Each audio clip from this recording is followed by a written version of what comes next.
Hello friends, welcome to உண்மையும் பொய்மையும். நம்ம சேனலில் வரக்கூடிய எல்லா வீடியோக்களையும் தொடர்ந்து பார்க்க நம்ம சேனலை சப்ஸ்கிரைப் பண்ணி பெல் பட்டன் ப்ரெஸ் பண்ணிக்கோங்க. தொடர்ந்து கொஞ்ச நாளாவே அரசியல் பார்த்துட்டு இருக்கும்போது தமிழகத்தில் புறந்தள்ள முடியாத ஒரு சில நிகழ்வுகள் நடக்கும்போது நம்ம அதை குறித்து பார்ப்போம். அப்படி ஒரு புறந்தள்ள முடியாத ஒரு நிகழ்வு தான் இன்னைக்கு நடந்திருக்கு. நாகர்கோயிலில் மாற்றுத்திறனாளியான சபரிவர்மன்கிற ஒருத்தர் நாகர்கோவில் சப்ஜெயிலில் வச்சு இறந்தது தான் இப்போ ஒரு பெரிய ஒரு சர்ச்சைக்குரிய விஷயமாயிருக்கு. அவர் இறப்பு கஸ்டடியில வச்சு இறந்திருக்கிறாரு. அவரை டார்ச்சர் பண்ணி கொண்டிருக்காங்க, அடிச்சு கொண்டிருக்காங்க. அவர் உறவினர்கள் சொல்ல, இல்ல அவர் சாதாரணமா நோய் வந்துதான் திடீர்னு உடல்நிலை சரியில்லாம தான் இறந்துட்டாருன்னு ஜெயில் அத்தாரிட்டிஸ் சொல்ல இது ஒரு பெரிய சர்ச்சையாக வெடிச்சிருக்கு. சரி, நடந்த சம்பவம் என்னன்னு பார்ப்போம்.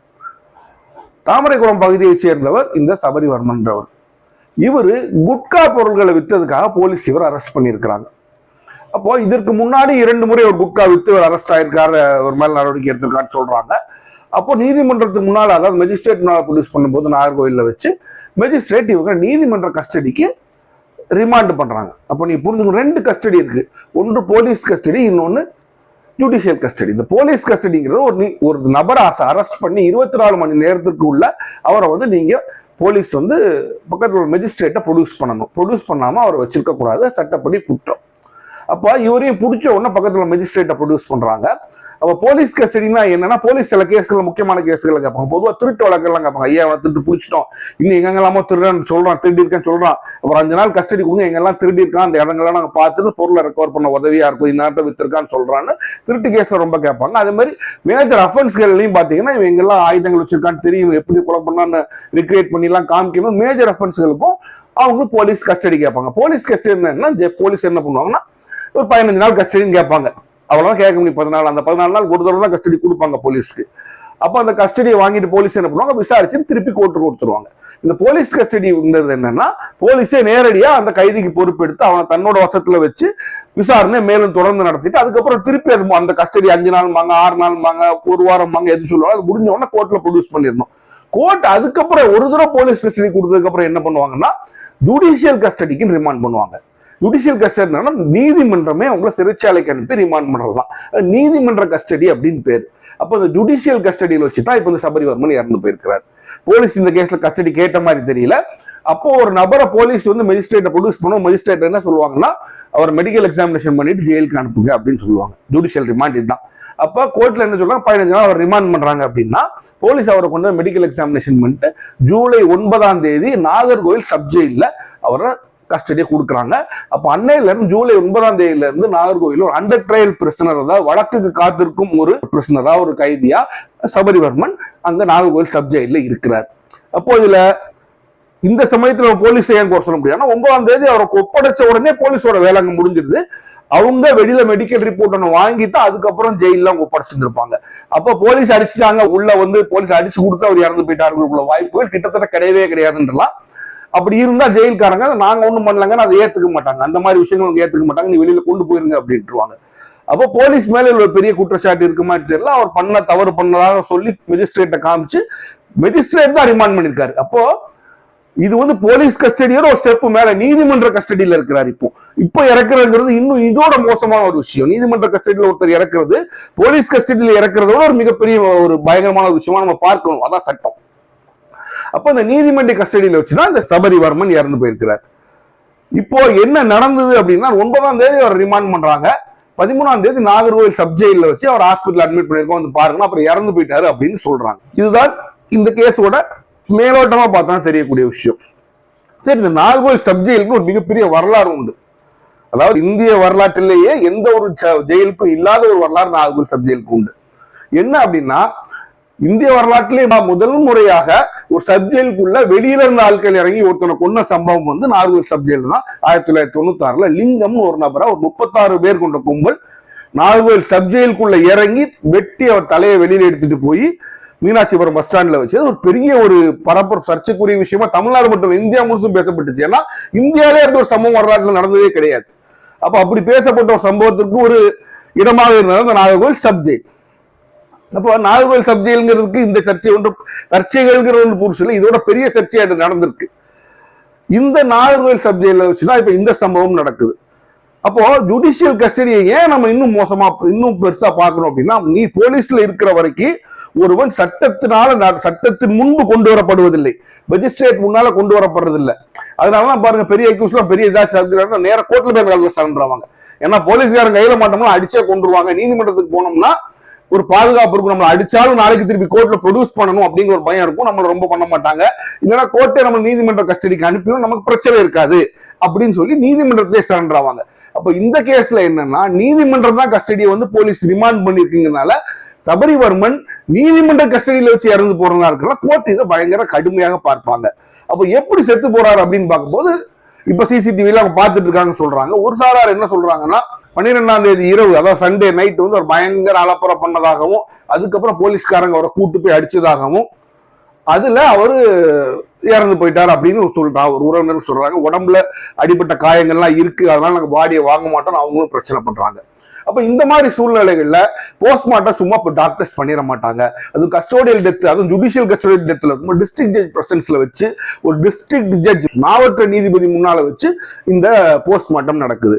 அப்போ அந்த போஸ்ட்மார்ட்டத்துல என்ன தெரியும்னா, 19 எக்ஸ்டர்னல் இன்ஜுரிஸ், அதாவது காயங்கள் 19 காயங்கள், ஹெட் ட்ராமான்னு சொல்லுவாங்க, தலையில் அடிபட்டதுக்கு உண்டான அந்த இது அந்த போஸ்ட்மார்ட்டத்துல தெரிய வருது. இப்ப நீதிபதி மாவட்ட நீதிபதி இருக்கிறதுனால டாக்டர்களும் பயந்து எல்லாத்தையும் பெர்ஃபெக்டா பண்ணுவாங்க. யாரும் மறைக்கக்கூடிய ஒரு வாய்ப்பு வந்து ரொம்ப கம்மி. ஏன்னா மாவட்ட நீதிபதி கிட்டத்தட்ட ஹையரார்க்கில வந்து செகண்ட் தேர்ட் ரேங்க்ல இருப்பாங்க. அவங்க வந்து டாப் மோஸ்ட் எஸ்பி ரேஞ்சுக்கு மேல இருக்கிற ஒரு ஆள் தான் ஒரு போலீஸ் ஹையரார்க்கின்னு உங்களுக்கு சொல்லணும். அதுபடி மாவட்ட நீதிபதி. மாவட்ட நீதிபதி முன்னால அந்த போஸ்ட்மார்ட்டம் நடக்கும்போது உண்மைகள்லாம் வெளியில வந்துருச்சு. அப்போ ஜுடிஷியல் கஸ்டடியில வச்சு ஒருத்தர் இறந்து போறாருன்னா உடனே அவங்க ஆக்ஷன் எடுக்கணும். அந்த 3 பேரையும் அவங்க இது பண்ணி சஸ்பெண்ட் பண்ணி வச்சிருக்காங்க. இப்போ சீஃப் வார்டன் ஒருத்தர், பேர் சுரேஷ் நினைக்கிறேன், அப்புறம் வார்டன் ஜெகன், அப்புறம் இன்னொரு வார்டன் ஒருத்தரை வந்து சஸ்பெண்ட் பண்ணி வச்சிருக்காங்க. அப்போ இது நடந்தது, இப்ப இதோட இப்படி என்ன முடிச்சுட்டாங்க, அடிச்சு கொண்டாங்க அப்படின்னு சொல்லி முடிச்சிட்டாங்க. உள்ள நடந்தது என்னங்கிறது விசாரிக்க வேண்டும். நீதிமன்ற கஸ்டடியிலிருந்து ஒரு செத்து போனான்னா விசாரணை சாதாரணமா பண்ணக்கூடாது, அதை இன்னும் தீவிரமாக நடவடிக்கை எடுக்க வேண்டும். ஏன்னா போலீஸ் வந்து கைமீறி ஒரு காரியம் பண்ணிட்டு போறது வேற, ஜெயில் அதிகாரிகளை ஒருத்தர் அடிச்சு கொடுறதுங்கிறது அது ஒரு மிகப்பெரிய ஒரு கொடூரமான ஒரு விஷயம். அது பெர்மிஷன் கொடுக்க கூடாது. அப்போ இந்த விஷயத்தை இன்னும் தீவிரமாக பார்க்க வேண்டும். இப்போ சொல்ற மாதிரி குற்றம் சொல்ற மாதிரி சாட்டுற மாதிரி சபரிவர்மன் அடித்துதான் கொல்லப்பட்டது என்றால், இவங்க சொல்ற காரணத்துக்கு அடிச்சு கொன்ற அளவுக்கு அடிச்சாங்கிறத என்னால ஏற்றுக்கொள்ள முடியாது. என்ன காரணத்துக்கு அவர் உள்ள வச்சு அடித்துக் கொல்லப்பட்டார், அப்ப இந்த மாதிரி அடித்துக் கொள்ளப்பட்டாருங்கிற விஷயங்கள்லாம் வரும்போது உங்களுக்கு நல்லா தெரியுமான்னு தெரியல. போலீஸ் வந்து ஜெயிலுக்குள்ள போக மாட்டாங்க. Jail under the control of prison authorities தான். அப்படியே போலீஸ் போய் சில கேஸ்ல சொல்லுவாங்க, போலீஸ் போய் அடிச்சாங்கன்னு சொன்னாலும் கொஞ்சம் அடிச்சிடணும், சார் என் கஸ்டடியில இருக்கிறான், நீங்க வெளில போயிருங்க, நான் தான் பிரச்சனை, எனக்கு தான் பிரச்சனை, போயிருங்கன்னு போலீஸ் துரத்தி விட்டுருவாங்க. போலீஸ் ஜெயில் துரத்தி அதிகாரிகள் துரத்தி விட்டுருவாங்க. அப்ப ஜெயில் வேற போலீஸ் வேற. அப்ப உள்ள வச்சு ஒருத்தர் இறந்திருக்காருன்னா அதோட முழு பொறுப்பு ஜெயில் அதிகாரிகளுக்கு தான் சாரும். இவங்க எதுக்கு அவனை உள்ள வச்சு சாகுற அளவுக்கு அடித்தார்கள்? அப்போ காரணம் வெறுமனையா அந்த குட்கா கேஸ் தானா, இல்ல வேற எதுவுமா?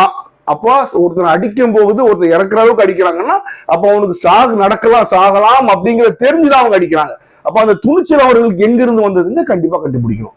அப்போ இந்த குற்றம் ஒண்ணு நடந்திருக்கு உள்ள அப்படின்னா அந்த குற்றத்துக்கான காரணம் என்ன, பின்னணி என்ன, ஒருவேளை இதற்கு பின்னால யாரோட தூண்டுதல் இருக்கான்னு கூட நீங்க பார்த்தாகணும். ஏன்னா ஒரு அரசாங்க அதிகாரி என்பவன் போலீஸ்காரங்களுக்கு வந்து டெய்லி லா அண்ட் ஆர்டர் பிரச்சனை ஃபேஸ் பண்ணிக்கலாம், சில காரியங்கள் செஞ்சுதான் அவன் மக்கள் மத்தியில் மரியாதை வேணுங்கிறதா செய்வாங்க சொல்லிட்டு போயிடலாம். ஆனா ஜெயில் அதிகாரிகள் இப்படி செய்யும் போது மேல இருந்து எது உத்தரவு வந்திருக்கா, எது இது வந்திருக்காங்கிறதும் பார்க்கணும். அரசு மேலனா சீஃப் மினிஸ்டர் ரேஞ்சில் நான் சொல்ல வரல, இவங்களுக்கு எங்க இருந்து வெளியில இருந்து இன்ஸ்ட்ரக்ஷன் வந்திருக்கா எல்லாத்தையுமே பார்க்கணும். அப்ப தீவிரமாக இது ஒரு கொலை வழக்காக தான் நீங்க இது விசாரிச்சு பார்க்கணும். அப்பதான் இருந்து உண்மைகள் வெளியில வரும். முடிஞ்சா ஜெயிலுக்குள்ள வச்சே இறந்தனால சிபிஐ கூட நீங்க கொடுக்கலாம், தப்பு கிடையாது.